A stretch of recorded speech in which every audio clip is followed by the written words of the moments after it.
Buenos días, retomamos nuestro curso de álgebra lineal. En nuestra última clase estuvimos estudiando el teorema de núcleo-imagen, que les recuerdo que nos dice que si tengo una función lineal entre dos espacios vectoriales, definidos ambos sobre un mismo cuerpo K, y si el espacio de partida B tiene dimensión finita, entonces la dimensión del núcleo más la dimensión de la imagen es igual a la dimensión del espacio de partida. Les recuerdo que el núcleo corresponde a todos los elementos en B que cuando les tomo F van a parar al 0 de W, mientras que la imagen corresponde a todos los elementos en W que se pueden escribir como F de B para B minúscula en B mayúscula. Ahora, con ese teorema vamos a hacer ahora un pequeño ejercicio. Entonces, en algún capítulo anteriormente en álgebra lineal, vimos que yo podía definir sobre los polinomios de grado 3, sobre todos los polinomios de grado 3, que es un subespacio vectorial de las funciones de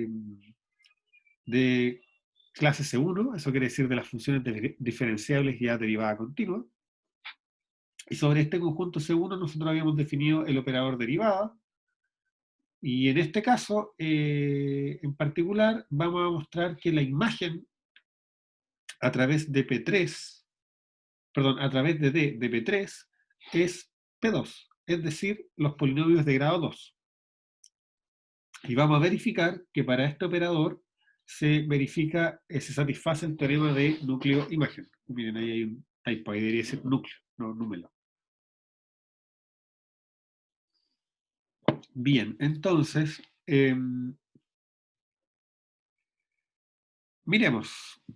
Primero que todo, recordemos que los polinomios de grado 3 son todas las combinaciones lineales de grado menor o igual que 3, perdón, son todas las combinaciones lineales del polinomio 1, el polinomio x, el monomio x cuadrado y el monomio x al cubo. Y como estos tres elementos ya probamos anteriormente que son, perdón, 4 elementos son linealmente independientes, concluimos que son la base de P3 y por lo tanto la dimensión de P3 es 4. ¿Ok? Bueno, veamos qué es lo que ocurre. Cuando yo le aplico, tomo un elemento de P3, si P pertenece a P3, eso quiere decir que P se escribe como alfa veces 1, más beta veces x, más gamma veces x cuadrado, más delta veces x al cubo. Y por lo tanto, eso es P, ¿cierto? Y uno se pregunta cuánto vale D aplicado a P. D aplicado a P, nosotros ya sabemos derivar, ¿cierto? Es simplemente la suma de las derivadas de cada monomio. Alfa por 1 es una constante, así que al derivarlo desaparece, y esto me queda simplemente entonces beta más 2 gamma x más 3 delta x cuadrado. Y si ustedes se fijan, esto que está acá, esto que está aquí, es un elemento de los polinomios de grado menor o igual que 2, ¿sí? Ahora uno se pregunta, bueno, esto pertenece a P2 y por lo tanto D, uno podría pensar lo que está definido desde P3 hasta P2. ¿Ok? Ahora, cuando yo tengo un elemento en P2, me pide mostrar que la imagen de D es todo P2. Lo que yo tengo que hacer ahí es tomar un elemento cualquiera en P2 y demostrar que yo puedo encontrar un elemento en el espacio de partida P3, tal que cuando yo le aplico D, obtengo ese tipo que yo he fijado. Entonces, sea un elemento que voy a llamar Q de X igual a alfa más beta veces X más gamma veces X cuadrado. Y yo me pregunto, ¿existirá algún polinomio de grado 3? ¿Existe un elemento que voy a llamar P en P3 tal que cuando yo le aplico D a P, eso sea igual a Q? Bueno, uno lo puede adivinar. Uno dice, mira, ¿qué pasaría si yo considero este P? P de X lo voy a considerar alfa por X porque yo quiero que cuando lo derive, me quede un alfa. Entonces la forma de obtener un alfa es multiplicándolo por x, porque cuando derivo acá, el x desaparece y me queda solo alfa. Después, yo quiero que al derivar p, algo me quede beta x. Y yo sé que las cosas con x cuadrados, al derivarlas me quedan con x. Pero me botan un 2, entonces yo le voy a sumar un beta medios x cuadrado. De forma que cuando yo derivo esto que está acá, cuando yo derivo esto, baja este 2, me borra ese y me queda beta x, que es el elemento que tengo ahí. Y por último, si yo quiero recuperar un gamma x cuadrado, yo voy a tener el mismo gamma, necesito un x al cubo para que al derivar me quede al cuadrado, pero cuando derive x al cubo me va a botar un 3, entonces le agrego aquí un 3 en el denominador, y con eso obtengo un polinomio, fíjense bien, esto que está acá es un polinomio que es de grado menor o igual que 3, y que cuando yo lo derivo, ¿sí? Y la derivada de este polinomio p es exactamente el polinomio q que teníamos antes. Así que efectivamente, para cualquier elemento q que viva en P2, existe un elemento p en P3, tal que cuando yo lo derivo, obtengo q.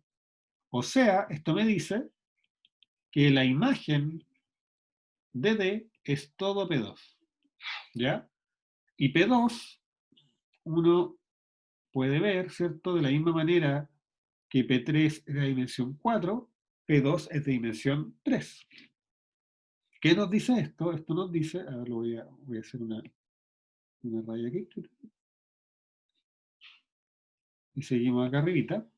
Entonces, la dimensión de P2 es igual a 3, y entonces por el teorema de núcleo-imagen debería pasar que el núcleo de D tenga dimensión 1.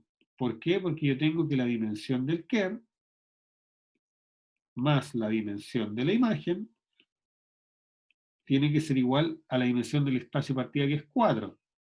Entonces acabamos de probar que esto que está acá es 3, así que ahora solo nos faltaría ver que efectivamente esto que está acá es 1.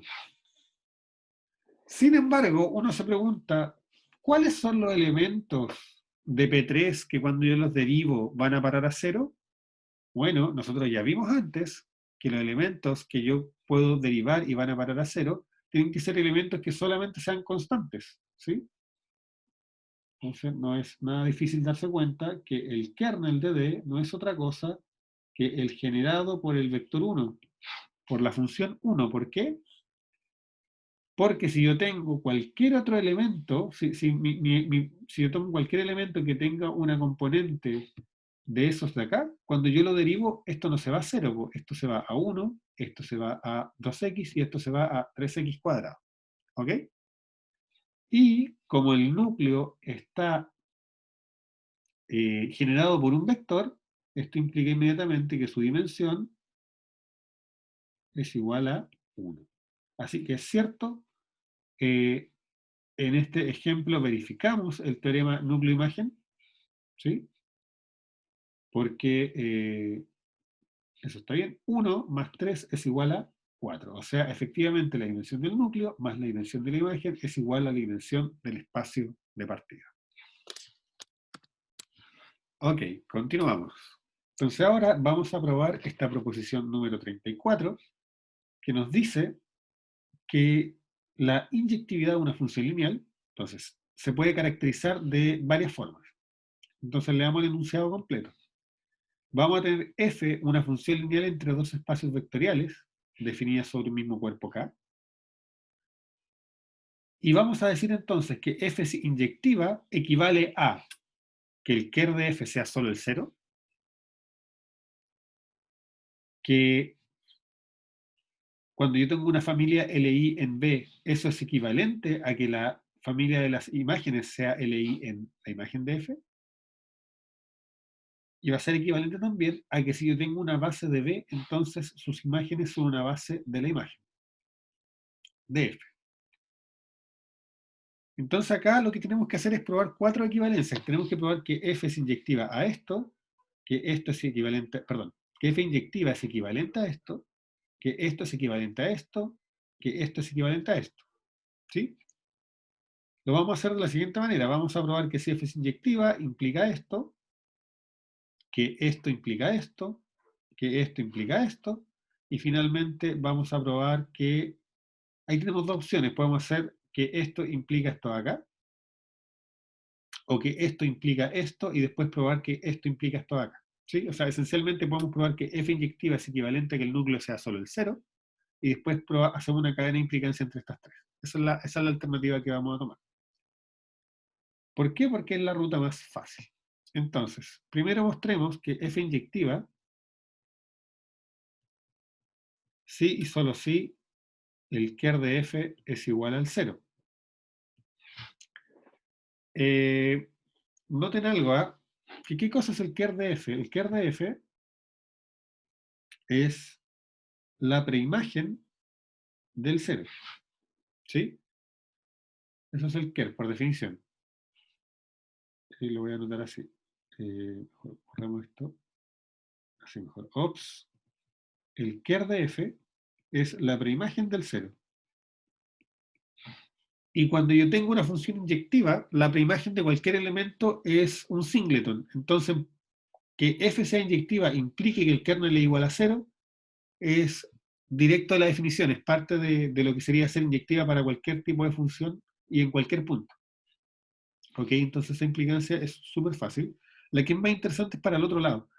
Dicho de otra forma, que el ker sea igual al cero, uno lo puede entender como que la función es inyectiva en el cero, en el origen. Y acá lo que estoy diciendo es que ser inyectivo en cualquier parte es ser inyectivo en el origen. Es equivalente. ¿Ok? Pero bueno, escribamos la demostración.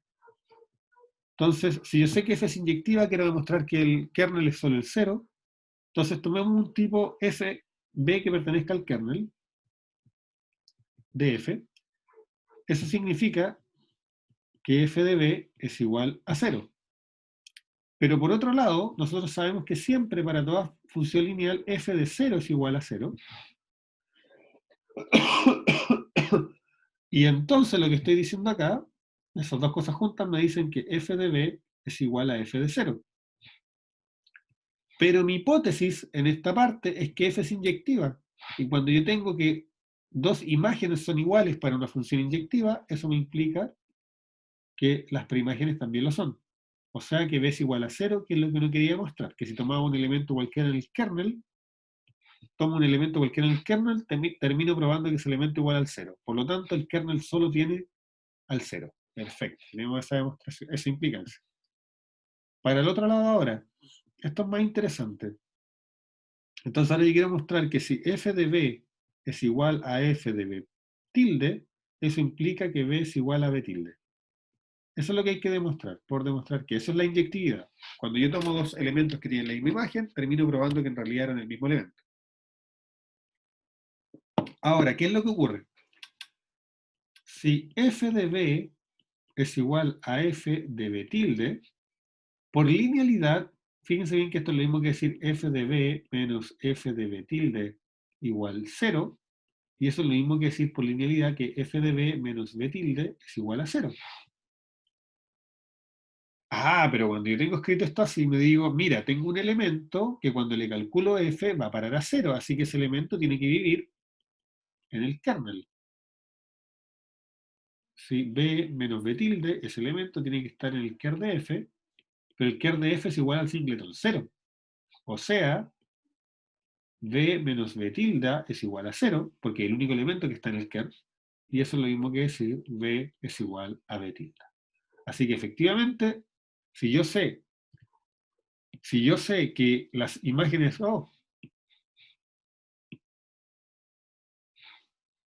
si yo sé que las imágenes de dos elementos son la misma, termino concluyendo que esos dos elementos son iguales, por lo tanto f es inyectiva. Así que ahí hemos probado que una función f es inyectiva sí, solo si su kernel es el 0, y ahora lo que vamos a hacer es demostrar las otras tres equivalencias haciendo una cadena de implicancias. Vamos a probar ahora que 1 implica 2, que 2 implica 3 y que 3 implica 1. Y con eso vamos a tener que todas esas son caracterizaciones equivalentes de la inyectividad. Entonces, lo voy a hacer en otra hojita para que quede más limpio. Entonces queremos probar que el kernel Esta es la proposición 34.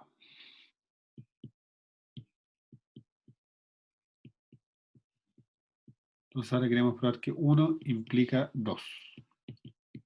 Entonces fíjense bien lo que queremos probar. Nosotros queremos probar, si sabemos que el kernel de f es solo el 0, queremos mostrar entonces que ser LI en B es equivalente a que las imágenes son LI en la imagen de B. ¿Sí? Entonces, 1 implica 2, entonces tenemos, fíjense bien, por demostrar que, si yo tengo que B1 hasta Bn LI en B, eso sí, solo sí, f de B1 hasta f de Bn LI en imagen de f. Entonces, yo quiero probar una equivalencia, y cuando yo quiero demostrar una equivalencia, lo más fácil es probar la doble implicancia. Entonces, ahora vamos a partir por mostrar que si tengo una familia LI en B, entonces las imágenes son LI en la imagen de B. Y para ello, cuando yo quiero probar, si yo quiero probar que estas muchachas que están acá son LI, lo que tengo que hacer es darme una combinación lineal que da 0 y ver que todos los escalares son 0. Entonces yo digo, bueno, sean alfa 1 hasta alfa n tales que la suma de alfa i por f de b sub i es igual a 0. Eso es de igual 1 hasta n. Y yo quiero mostrar ahora que todos los alfa i son 0. Entonces puedo demostrar que alfa i es igual a 0 para todo i. Bueno, en realidad esto no es nada difícil, porque fíjense bien que si yo tengo que esta combinación lineal de f de b sub i da 0, eso es lo mismo, o eso implica, ¿cierto?, que la suma desde i igual hasta n de alfa i por b sub i de f aplicado a eso es igual a 0.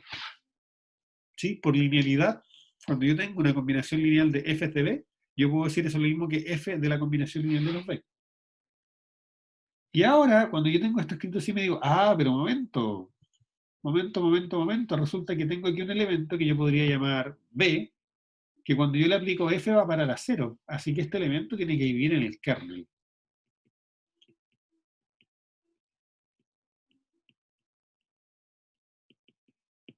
Está en el kernel.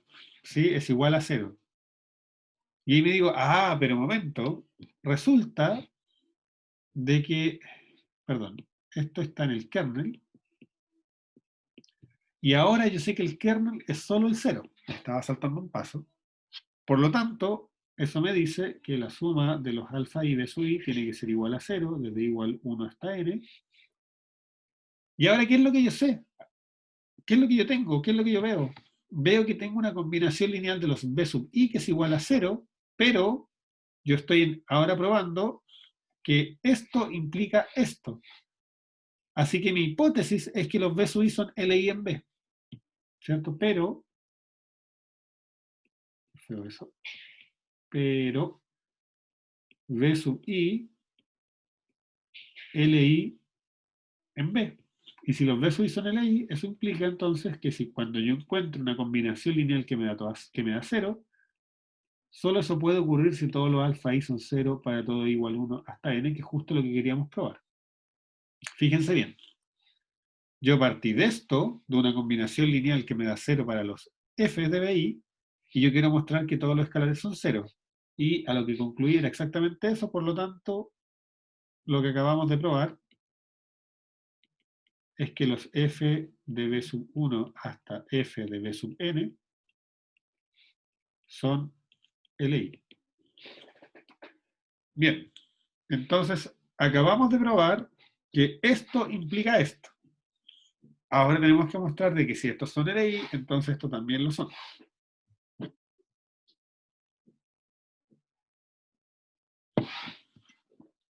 Entonces, hacia atrás, por demostrar que si yo tomo una suma de alfa i b sub i que me da 0, eso implica que alfa i es igual a 0 para todo i. ¿Sí? Si yo quiero probar que los b sub i son LI, lo que tengo que hacer es darle una combinación lineal nula y mostrar que todos los coeficientes son nulos. Ahora, ¿qué es lo que ocurre? Si yo sé que esto es cierto, bueno, yo le puedo tomar f, y esto implica que f de la suma de los alfa i b sub i es igual a 0, o es igual, si ustedes quieren, a f de 0, que es 0. Y por otro lado, cuando yo le tomo imagen a una combinación lineal, eso no es otra cosa que la combinación lineal de las imágenes. ¿Sí? Así que lo que tenemos es que la combinación de los alfa i b sub i son iguales a 0, pero por hipótesis,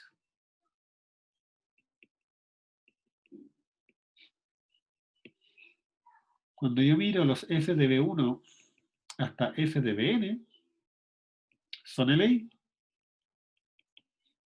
Así que si tengo una combinación nula de f de b sub i, la única forma que eso ocurre es cuando todos los alfa son 0. Así que fíjense bien, de nuevo, partí de una combinación lineal nula de los b sub i y concluí que todos los escalares son 0, así que eso es, por definición, que b sub 1 hasta b sub n son LI. Así, fíjense bien qué es lo que acabamos de probar. Que si se tiene 1, o sea, si el kernel es solo el 0, entonces ser LI en B es equivalente a que las imágenes sean LI en el espacio de llegada. Bien, continuamos. Entonces ahora vamos a demostrar que 2 implica 3. ¿Y qué significa eso? Significa que queremos probar que si sabemos que hay una equivalencia entre ser LI en B y en el espacio de llegada, entonces cada vez que tengo una base en B, inmediatamente tengo una base para la imagen. ¿Ok? Fíjense en algo. Nosotros sabemos, 2 nos dice que si tengo una familia LI en B, inmediatamente sus imágenes son una familia LI en el espacio de llegada. Por lo tanto, si yo tengo una base en B, que sabemos es una familia LI, su imagen también va a ser LI. ¿Sí? Entonces, si queremos probar que esto acá es una base de algún conjunto, solamente tenemos que probar que esto genera el conjunto, porque ya sabemos de la parte 2 que son LI.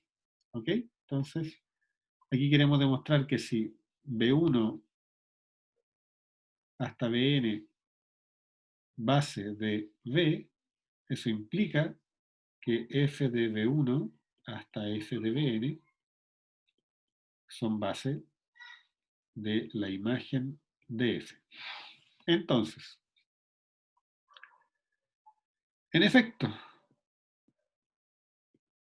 excepto primero, por 2, nosotros sabemos que f de B1 hasta f de Bn son LI.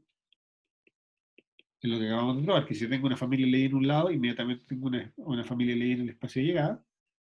Entonces, si yo quiero mostrar que esto que está acá es una base de ese conjunto, todo lo que necesito demostrar es lo siguiente. Por demostrar que la imagen de f es igual al generado por f de B1 hasta f de Bn. ¿Ok?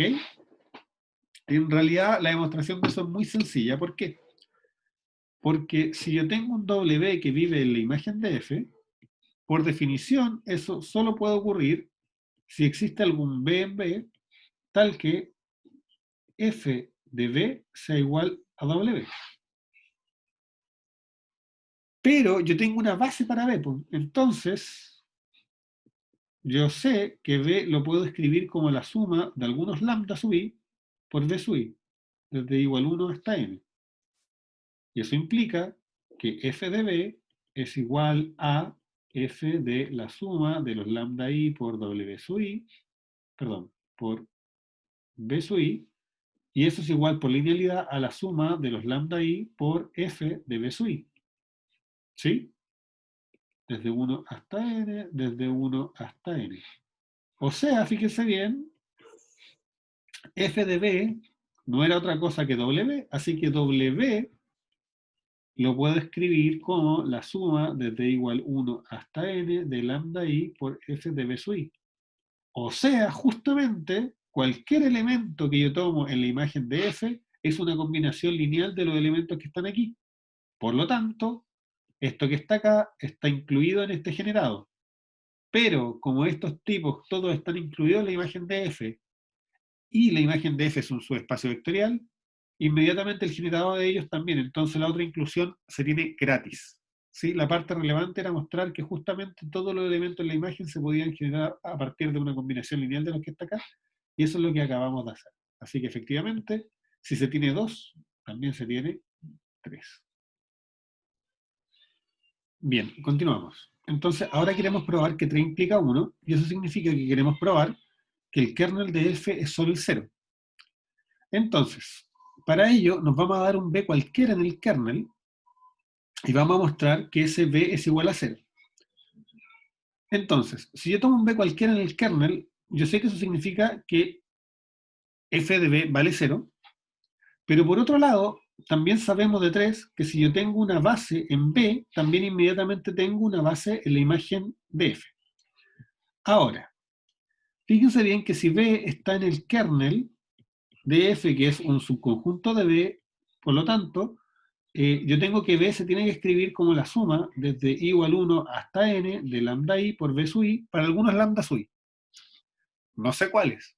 A mí me encantaría probar que todos esos lambda sub i son iguales a 0, porque de esa manera significa que B es igual a 0. ¿Ok? Pero eso todavía no lo puedo hacer.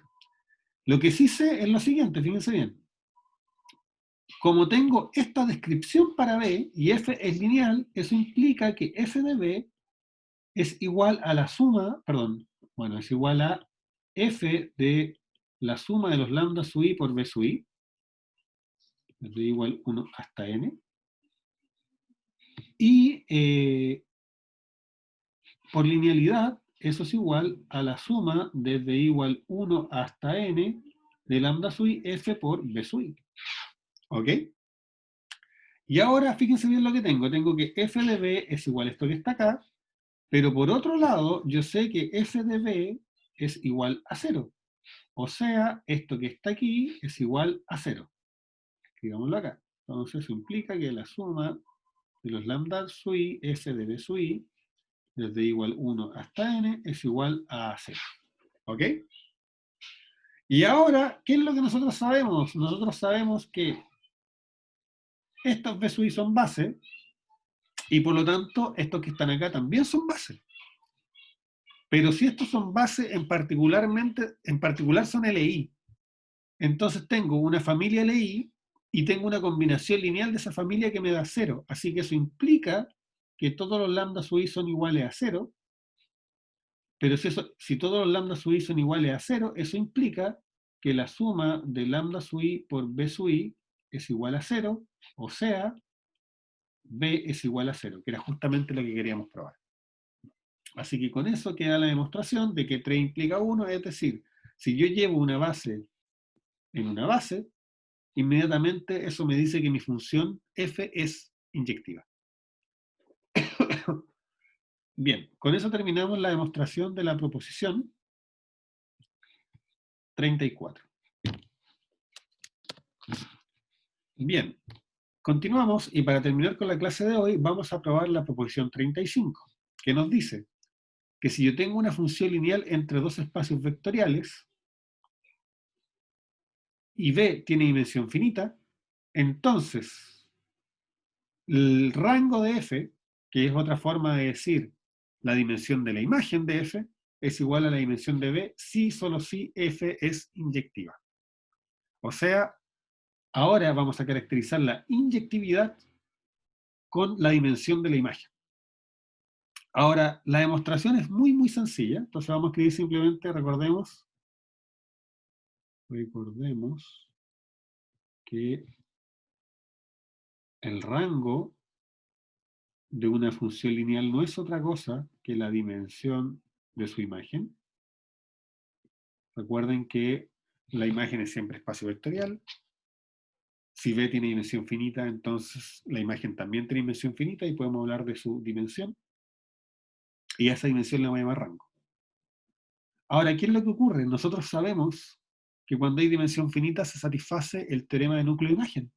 Por lo tanto, nosotros sabemos Sabemos por teorema de núcleo-imagen, el famoso TNI, que la dimensión del Kerr más la dimensión de la imagen, que anotamos como rango, eso es igual a la dimensión de B. ¿Sí? Entonces, cuando yo miro esto que está acá, me doy cuenta que cuando yo digo rango de F es igual a dimensión de B, lo que estoy diciendo es que en esta ecuación, este término que está acá vale 0. ¿Sí? Porque para que esto sea igual a eso, este tiene que ser igual a 0. Entonces yo puedo reescribir esto como, la proposición en realidad me quieren decir lo siguiente: F es inyectiva si y solo si la dimensión del núcleo es igual a 0. ¿Sí? Fíjense bien, cuando yo digo que el rango es igual a la dimensión de B, gracias al teorema de núcleo-imagen, eso es equivalente a decir la dimensión del kernel es 0. ¿Por qué? Porque yo sé que la dimensión del kernel más la dimensión del rango de F tiene que ser igual a la dimensión del espacio de partida. Por lo tanto, cuando yo digo esto es igual a esto, lo que estoy diciendo es que este término equivale a 0. Así que decir que esas dos cosas son iguales es equivalente a decir que el Kerr vale 0, y por lo tanto, acá estoy proponiendo que para una función lineal que parte en un espacio de dimensión finita, la función f va a ser inyectiva si, solo si, la dimensión del kernel es 0, pero el kernel, la única forma de que la dimensión del kernel sea 0, el único espacio vectorial que tiene dimensión 0, nosotros sabemos que es el singleton. Por lo tanto, esto sí, solo si el kernel es igual al singleton 0, y eso fue lo que probamos en la proposición anterior. ¿Sí? Probamos la proposición anterior que ser inyectivo era equivalente a que el kernel fuera solo el 0. Así que la demostración de esto queda terminada, gracias a la proposición anterior. ¿Sí?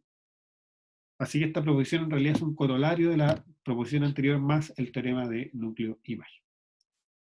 Bien, y con eso damos por terminada nuestra clase de hoy y pasamos a la sesión de preguntas.